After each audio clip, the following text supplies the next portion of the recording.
Everything's coming up to Timberwolves. Yeah, in the zone. Simple dedication to the team when you're in the know. Timberwolves. Yeah, in the soul. Lifting all the positivity for the Wolves to grow. So, where we going from here, man? We listen week to week to get the clearest to clear. Recaps, got that. South Cap, got that. Team ads, got that. So tell me what they do not have, huh? How dare you? Foolish question to ask, but I don't mean to go brag. But boy, they got all the stats, and they could go all the way back from KG to Zerbiak. And all I'm saying is that the cast a one-stop shop for my Timberwolves. Timberwolves. Ain't a thing falling, everything's coming up. Timberwolves. Timberwolves. Falling from the autumn, ain't nobody gonna stop them. It's the Timberwolves. Timberwolves. Phonies, you can spot them, they the sheep under their clothes. Timberwolves. Timberwolves. Talk a lot about them, y'all don't really know. Let's go.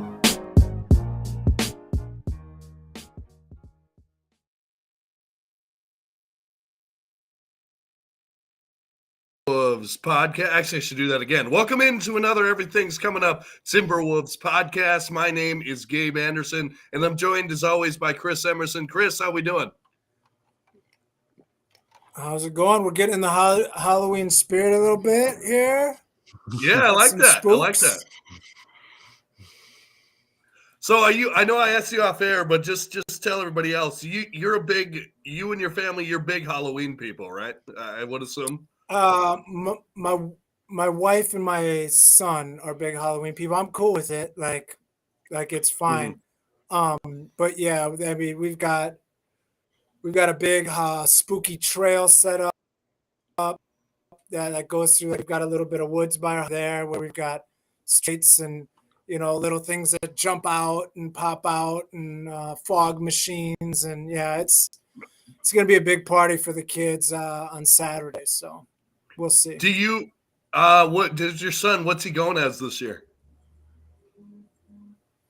He's going as Eddie. Is it Eddie from Stranger Things, the rock guitar guy?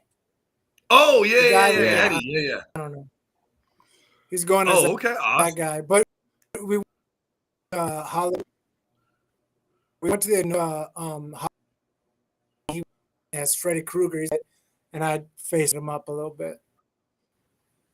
Very nice, very nice. And we're also joined this week by Donover. Donover, how we doing? And are you a big Halloween person? I'm more of a Thanksgiving kind of guy. But yeah, I mean, things are going well. The sky's not falling, everybody. Everything will be fine in Timberwolves land.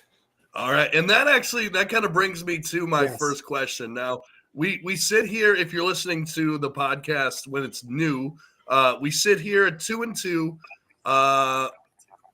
Sitting here at 2-2. The good news is we can beat the Thunder. So that's the good thing. The bad news is two, I would call abnormally bad losses to the Spurs and the Jazz. I would say the Jazz wasn't that bad because I mean we took it down the wire. We came back and we gave it at least a chance. But let's start with you, Chris. Is it time for Wolves fans to panic, or is this just them figuring everything out?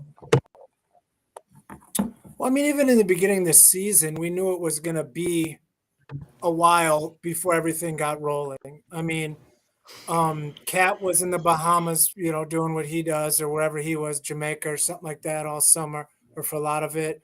Gobert was overseas playing ball. Edwards was, on that, bulking up diet kind of thing back in Georgia. So, like, our guys weren't really around each other. And it's not like you can just add, an all NBA player that plays the same position as another all NBA player that you have currently on the roster and expect it just to happen. So one of the best things we had was this really weak schedule to start the season, or so we thought it was a weak schedule. I mean, the Jazz are beating everybody, but we're going to need time to mesh. It's just how it is. Like I'm sure there's some stuff planned that is not traditional NBA stuff, too big pick and rolls or, stuff like that. Anthony Edwards isn't used to playing with a guy like Gobert. So there's just a lot of moving parts. Whole new defense that we scrapped last year because we were terrible at it. Now we're going back to the drop when Gobert's in there, and then they've got to be our players have to be smart enough to go back to the high wall when he's not. So like there's a lot of moving parts, and I'm not worried. You know, what worries me a little bit is the effort. Like Sure. last night's game looked we looked lazy, and a lot of the warts that we've had in the past are still there. Um, some of it being Carl Anthony Towns' attitude and like demeanor with his complaining, which takes him out of plays. So it's 5-on-4 fast break every time because he's, moping in the backcourt or, stuff like that hasn't changed. But I think it's good. 2-2 is probably the best thing we could have had because we were coming in thinking we were going to be handed a title. So maybe this is a wake up call early that we need to have a successful long term season. Yeah, absolutely. Yeah, and I think that's an interesting point. Now, if you're looking at last year, we started 4-9. Now I know it's a little bit of a different team, but still, I mean, we still started 4-9, and in fact, I believe we were having the same conversation last year on our first podcast during the year. Is we were saying, is it time to panic already? And obviously, we saw how that turned out. And we ended up making the playoffs and being 46 and 40, 36. What was it? 46 and 36? I can't remember. Whatever's left after that. Yeah, for sure. 46 wins is the point. But Donovan, do you agree? Do you think it's not really panic time? I mean, we're 4 games in. They've missed a ton of open shots. It's just a really big overreaction to be like, oh, let's tear it down.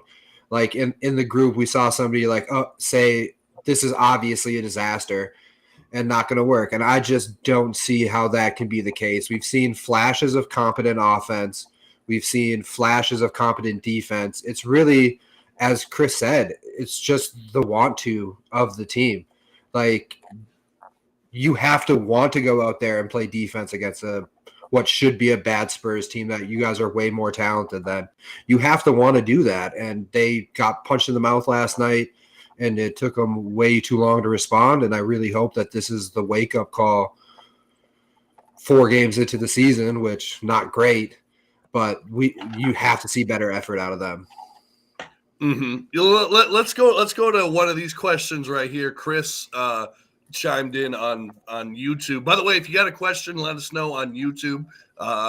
So are we a yes or no for the Gobert trade 4 games in? I personally think it's too early. What do you think, Donovan? Yeah, I think it's way too early. I do like what I see with Gobert on the floor when things are clicking and they're moving the ball. And when things get sticky, then the trade doesn't look as good, I guess. I don't know. But just his defensive presence alone right now, I'm still in. Mm-hmm. Yeah, and also I don't even think it's close. I think it's for sure yes. I mean, like we got a guy in his prime that's an all NBA player for, like I talked about last episode, for a bunch of nothing. Like literally nothing. Late round picks that probably I would guarantee are probably going to be nobodies. And then Beasley, who we were looking to move halfway through the season last year, we were, because we didn't really have a great spot for him. And Vanderbilt, who is a great role player, and we had for a long time, and he didn't, he developed into just that, a role player. I mean, maybe he'll be better, but a small price to pay for an all-world defender, probably ballot Hall of Fame type guy. Actually, not probably, for sure, first ballot Hall of Fame. Mm-hmm. Oh, absolutely. Question is, can we be successful enough where he goes in as a Timberwolf? That would be the interesting question, because, I mean, he spent so many years in Utah, but you win a title in Minnesota, you start thinking about going into the Hall of Fame as a Minnesota Timberwolf. I believe we'll give him a couple titles. Maybe give him 2 titles. Yeah, 2 titles. That'd be good. I'd be all for. I'd be all for it. Would be, because Garnett went in as a Celtic, right? Technically, or is he gone in yet? I don't think so. I think he went in as a Wolf. Oh, he did. Oh, okay. I don't know. He better have. Yeah, that's true. Yeah. So anyway, let's move forward here. So some that I wanted to ask you guys, and Chris, I'll let you go first on this because I know you have strong opinions about it, and I kind of want to let you air it out. It's been addressed that a lot of people are saying that the Wolves don't have like a motor guy, and really the motor guy, the two in particular, would be Jared Vanderbilt in Patrick Beverley. Do you guys think that it's been that's been too much of a factor, or will be too much of a factor going forward, not having that kind of Patrick Beverley guy? And Chris, I'll let you go first on this one. I mean, I don't think it's going to be a factor at all. I think it's like a silly thing people just try to nitpick with, like motor guy and like, who's got the heart or who's got more dog in them, like all that kind of crap. This is a talent league. I mean, show me a team outside of like maybe Detroit in like 2001 or whenever they won, where motor guys and guys with heart brought home a ring, like that's just not a thing. Like that's a silly thing that people have made up. Like, no, you need talent. And the guy that everyone wants to say is like Patrick Beverley, who's, I don't know what, 38. I don't know how old he is, but he definitely is old. I don't think he's played over like 50 games in a season in the last like 8 years or something. Like he only plays like 3/4 of the season, if that. And right now he's playing 30 minutes a game. He's given him 5 points, 3 rebounds, and 3 assists. Shooting 20% from the field. Like, I'm not worried about losing him. Sorry. Like truthfully, I think people who think that he's the factor that we're gone are being stupid. Like, they're idiots. Like, he's not the factor. Like, he never was. He never will be. Maybe 5 years ago, maybe he would have been a factor. But he's an old guy. Like, he's falling apart. Like, he's not who people think he is. He's a great PR guy. He's really good at promoting himself. He's got a great way of saying, like, if anything good happens, it's because I did it. Like, remember, like, going into the playoffs, it was Pat Beverley's team. That's how the media was portraying it. That's the last thing you want when you've got an all-NBA young player in Karl Anthony Towns. You've got an up-and-coming superstar in Anthony Edwards.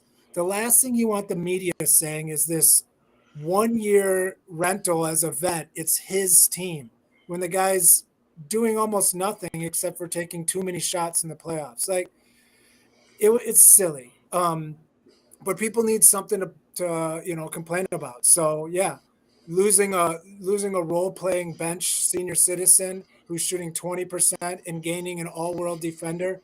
Yeah, I'm cool with what we did. Yeah, I think so too. And it's just, I mean, let's not act like Gobert doesn't have dog in him. Let's not act like he's not a hustle player. Let's not act like he's not, like, who are we kidding? Like, we've got the best defender in the last decade, like, and we're trying to act like we don't have toughness. Like, that's what that guy is. He's toughness, real toughness, tangible. Just to show kind of what Chris was talking about, I want to share the stats, Patrick Beverley's stats. And by the way, 3 losses for the Los Angeles Lakers going to start the season. Yeah, 1 for 3, a lot of 7 1-fers. Yeah, 1 for 7, 5 points. 1 for 5, 3 points. He hasn't made 2 shots in a game yet. Yeah, I'm okay. And he's playing 30 minutes a game. Yeah, I'm all right. Also, just looking at the stats, I've noticed he hasn't taken a 2-pointer yet the entire year. Or at least that's what it looks like to me. Yeah. So that's exactly. Well, he's taken 1 in the second game. Oh, I missed it. Oh, okay. He's taking 1 2-pointer. Yeah.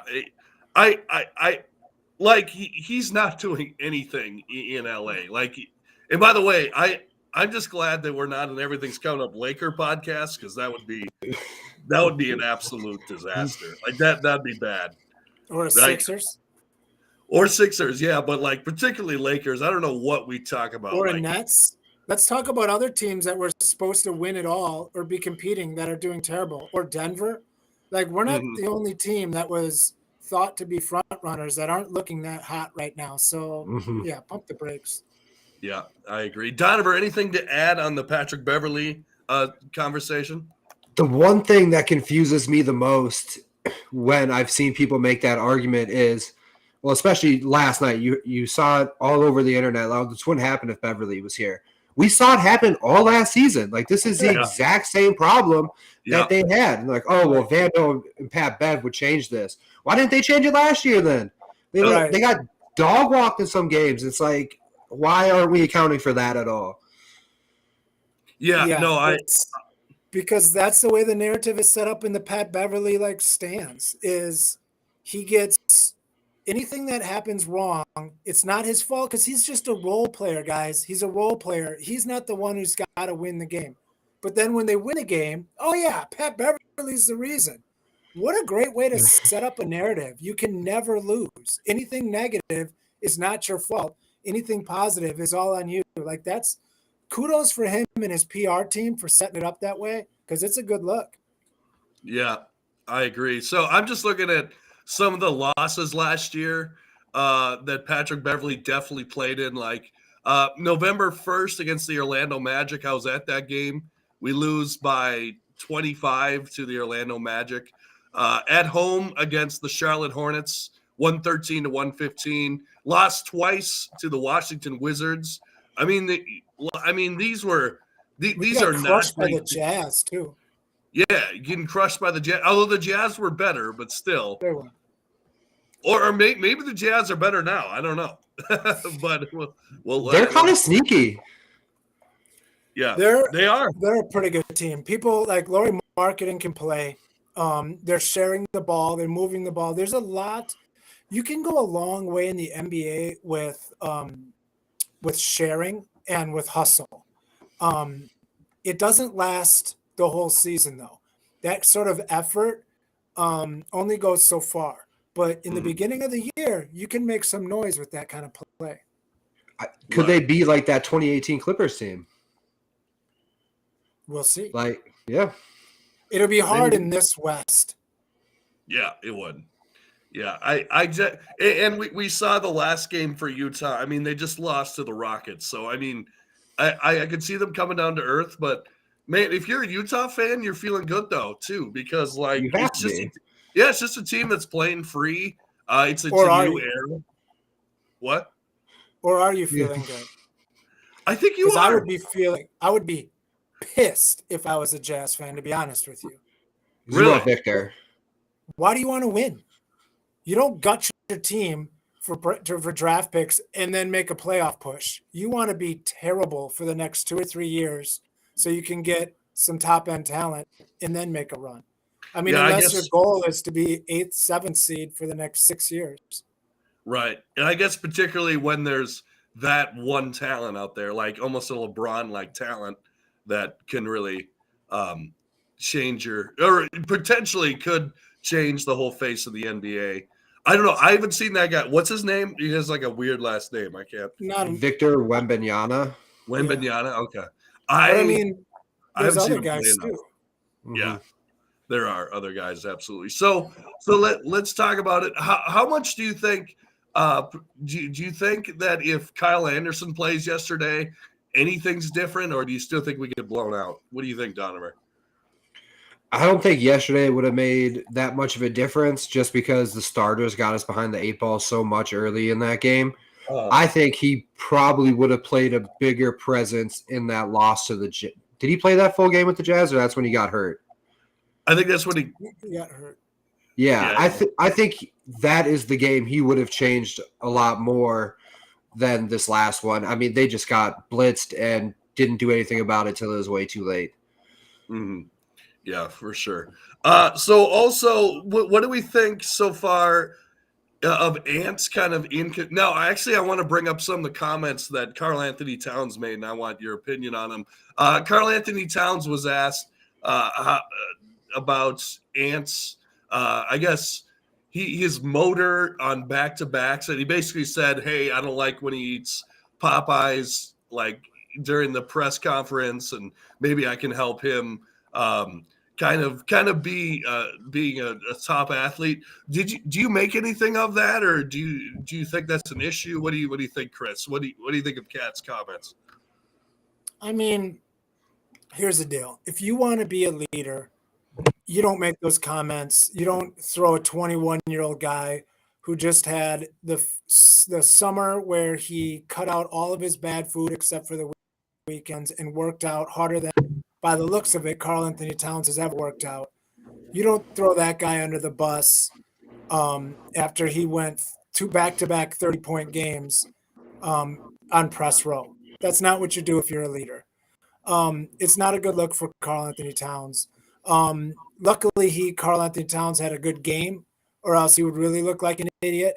But I mean, Towns's physique has been gross for like his first 5 years. He's looking pretty good now because he's like at his all-time thinnest. So like maybe now he could maybe say something, but I mean, come on. Back-to-backs for a 21-year-old kid it's not like he was playing back-to-backs the same day. Let's not act like he had 3 hours off and jumped back on a court. He had 21 hours in between games. He's 21. Like, I ran track in college, not D1 or anything, but some really high-end athletes doing high-end things that were powered strictly by frozen pizzas and Busch Light. And, they were, setting, national records and stuff. So, like, I don't want to hear, a guy that's on a strict diet Monday through Friday has got an issue with his, like, come on. It was stupid. Like, it might have been a throwaway thing and he just didn't know how to answer it. Cat's not that great off the cuff if he's not given some sort of like slogan that he read off a calendar. But it was dumb. It was a dumb thing to say. Mm-hmm. Donovan, what do you think? I thought it was a throwaway line, to be honest, and I was really surprised to see that it caught on with the national media. Maybe I shouldn't have been that surprised because any chance they get to talk crap about the Timberwolves, they're going to take it to make fun of the Timberwolves because that's just always what they've been. Like I said, I just was really surprised that it blew up that much. Anthony clearly has taken huge strides in his 1.5 years, 2 years here on building his body and trying to survive the NBA season, which he's played more games than majority of rookies throughout their careers when he got drafted. So I think he's doing a good job of it. I didn't really see a need for Karl to bring it up. I probably just got caught, like Chris was saying. And we know cliche Karl, if he doesn't got one in the chamber, he's probably going to say something that he didn't mean. Right. And the best way for Ant to respond is to go up and put 40 on the Spurs tomorrow. I mean, that would be that. Yeah, and he absolutely can do something like that. Now, last thing about kind of Twitter or the media kind of, I don't know if you saw this. Did you guys see, and actually let me find the graphic, but Rudy Gobert liked a tweet, and I think that you guys know where I'm going with this. He liked a tweet where it said that the Rudy Gobert trade is going to be awful, the worst trade of all time for the Timberwolves. Do you guys know what I'm talking about? Have you seen this? Yeah. I didn't, but I like that he liked it. That's funny. Okay. So you think that's just feel or like, or what do you think? I think it's silly. I think Gobert's being silly. Like, okay, guy. Okay, weird emoji guy, whoever the hell said that, somebody who probably means nothing in the world of sports and is probably can't make a left-handed layup. Like, I'm not really interested in your thoughts on, professional basketball, but that's clever of him to like it. Yeah, sure. I could see him liking it to save it for later when the Timberwolves are winning 50 games. Like, what were you saying? So this did pop up, and now if the Timberwolves start winning, that's going to get a freezing cold takes retweet. So anyway, there it is. It's some guy named, or it's the Colonial. I think it's a Jazz fan, to be completely honest with you. But yeah, he liked it. It says the Rudy Gobert trade is going down as the worst trade in NBA history for the Wolves, by the way. I like what's right below it. Already breaking franchise record, 54 rebounds in the first 3 games, I think it was. And that's the thing about Gobert. I mean, Maybe it 4. started so well. Like he won us. That first game, he beat the Thunder for us. Like he won us that game. I was at the game. He definitely won the game for us, and he was pretty good game 2 against the Thunder as well. It's going to be interesting now when I watch the Wolves, particularly with Gobert. Particularly against the Thunder, they don't have like a Chet Holmgren or any big guy. So they had to double team Cat, which left single team on Gobert. And basically, I've been loving the Cat to Gobert connection so far. Like where Cat gets double teamed, he just flips it behind his back to Gobert for an easy dunk. I think it can work. What do you guys think? Like Donovan said, we're seeing flashes. Like there's a couple times when Cat was out top at the 3-point line, doing his little jab step dance, about to shoot a 3, and Gobert flashes, and he just chucked it down there for a dunk.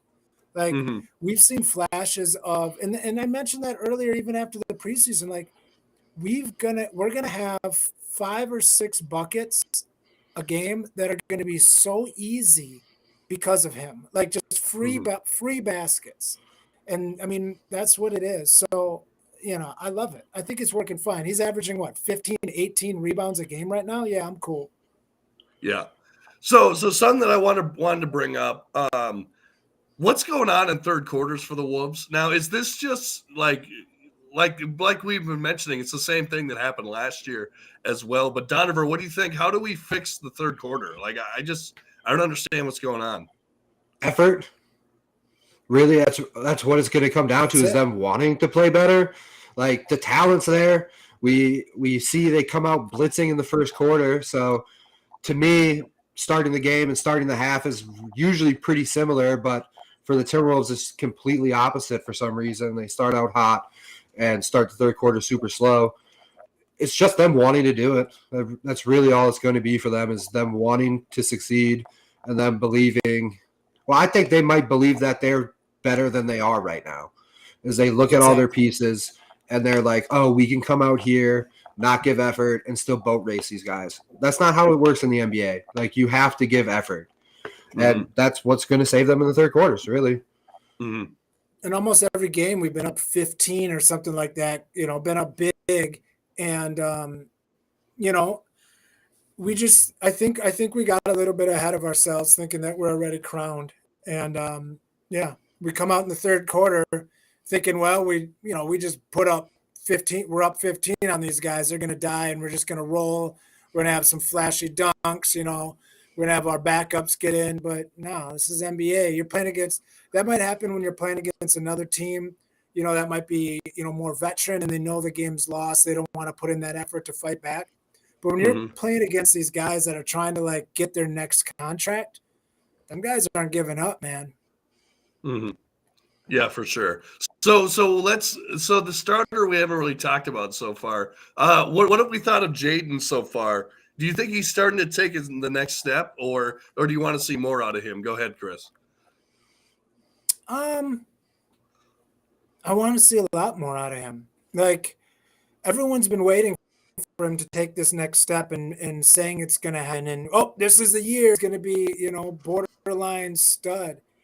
And it's not happening. He hasn't made a 3-pointer yet. I like the fact he's putting it on the ground a little more. Like, there's definitely parts of his game that I like to see.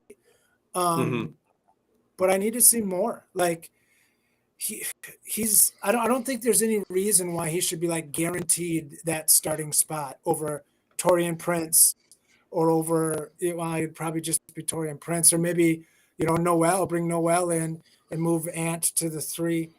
But I want him to be great, and he adds something to our team defensively that's great. But he needs to step up. So does everyone else. But I think he needs to step up if he wants to be the 5th member of this team. Donovan, what do you think? What would you think of that idea of maybe starting Noel? I mean, he's been playing great, and I almost kind of hesitate just because he's been such a nice cog off the bench. But what would you think about that, Donovan? I think they need that spark plug off the bench. We've seen it come in multiple times now. Noel come in just flamethrower, and he's actually looked a lot better defensively compared to the last couple of years because he's actually giving effort. Mm-hmm. Go figure, contract year. I would like to see McDaniels let it fly from 3 a lot more often. I feel like he gets a little gun shy. He's been great off the bounce. You can see that he really worked on tightening his handle a little bit more this offseason. Still a little sloppy with it. And he's just attacking the rim a lot right now. If we got more like McDaniels game 1, I'd be thrilled. Last 2-3 games hasn't been great, but I like his motor on the offensive side. Like he hits the offensive glass hard, very Vanderbilt-esque, especially when you have to bring 3 guys to guys like Gobert. McDaniels can really just slide in there and get a couple quick, easy buckets for you guys. I think a lot of it is tied to his foul trouble. I think he gets a couple fouls. He stops becoming aggressive because he knows he's going to – if he picks up another one, he's sitting. So if he can stay out of foul trouble, which for him and Cat, it's easier said than done, but that's really going to be the key to him taking that next step and knocking more threes down. Mm-hmm. Chris, go ahead.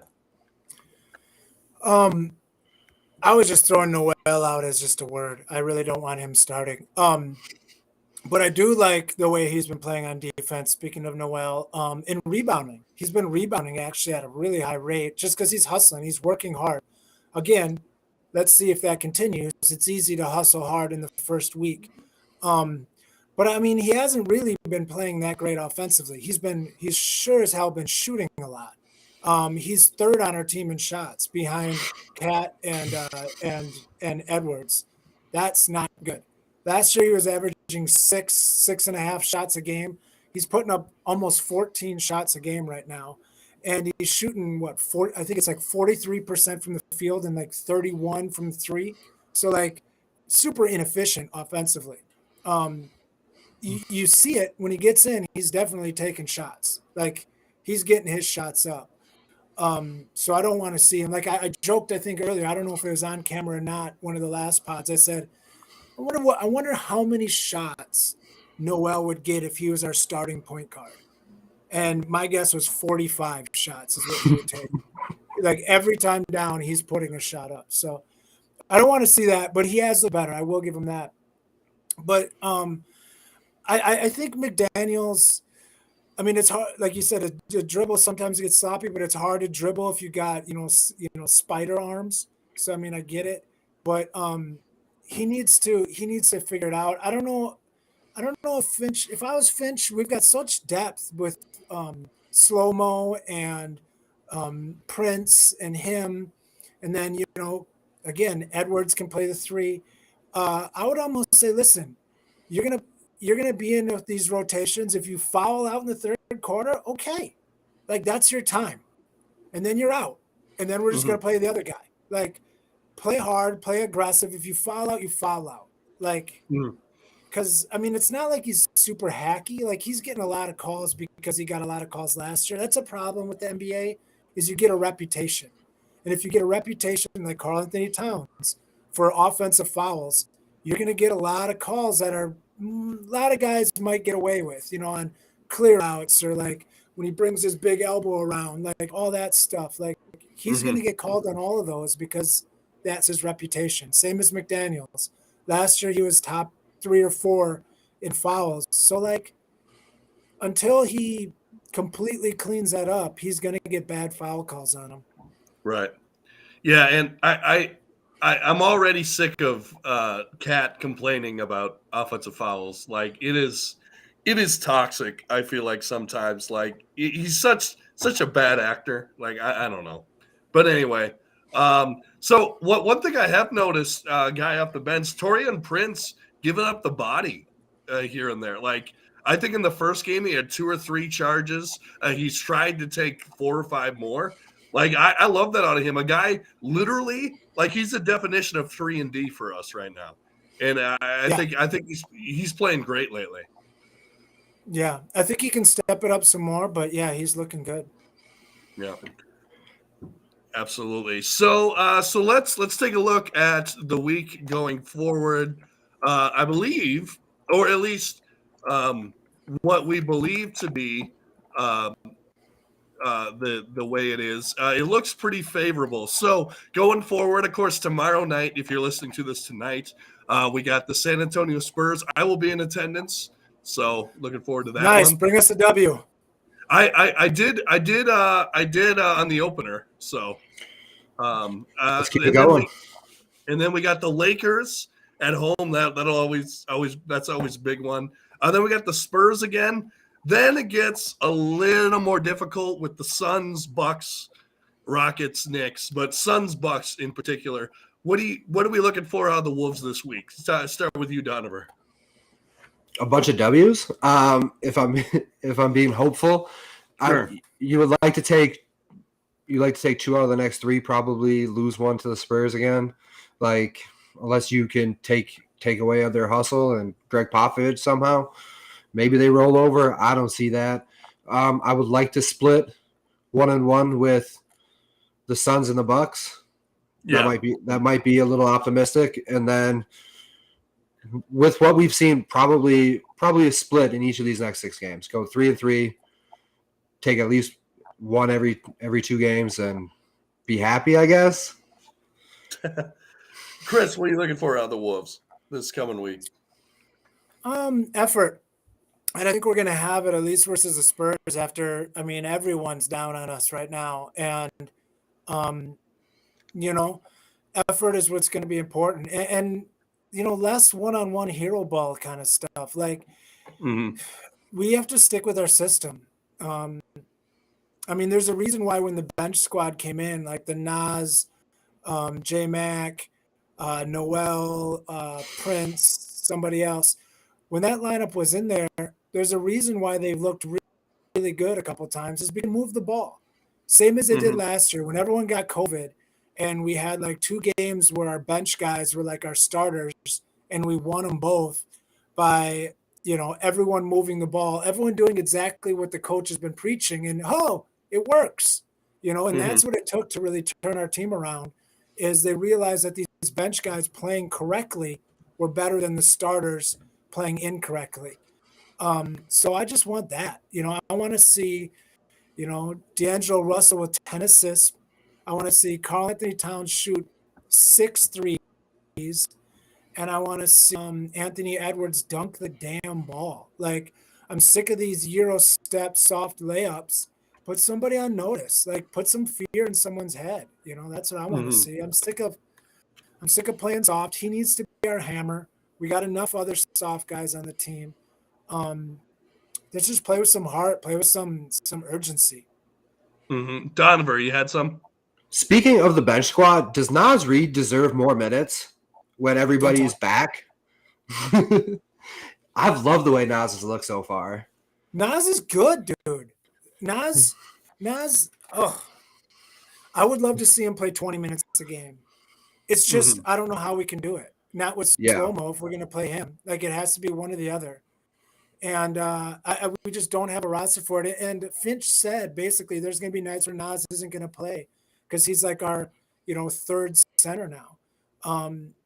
It's I don't know. I feel for Nas. I think that guy, if he was playing on OKC right now, he'd be, 15-8 with 2 blocks a game or something like that. Like, or he'd be maybe even better. Like, he'd be putting up real numbers and he'd be able to, lock up a real contract. He's in a contract here and we're really killing him. And he's made $5 million total over the last 40 years with these contracts that we gave him. So I feel for the guy. Yeah. Yeah. You put him on that Jazz team. I feel like he's that kind of player, just a scrappy player that could really do well. Anyway, I think we're going to put an exclamation point on it there. Donovan, thanks so much for joining us tonight. Thanks for having me, guys. Absolutely. And Chris, thanks for being here as always. Happy Halloween, everybody. Absolutely, yeah. Happy Halloween. How about do this for your Halloween? Like, share, and subscribe this video, and so you never miss a video. And follow us if you're listening on Spotify. Give us a 5-star ratings, and it just helps us out a lot. So this is the Everything's Coming Up Timberwolves podcast, and as always,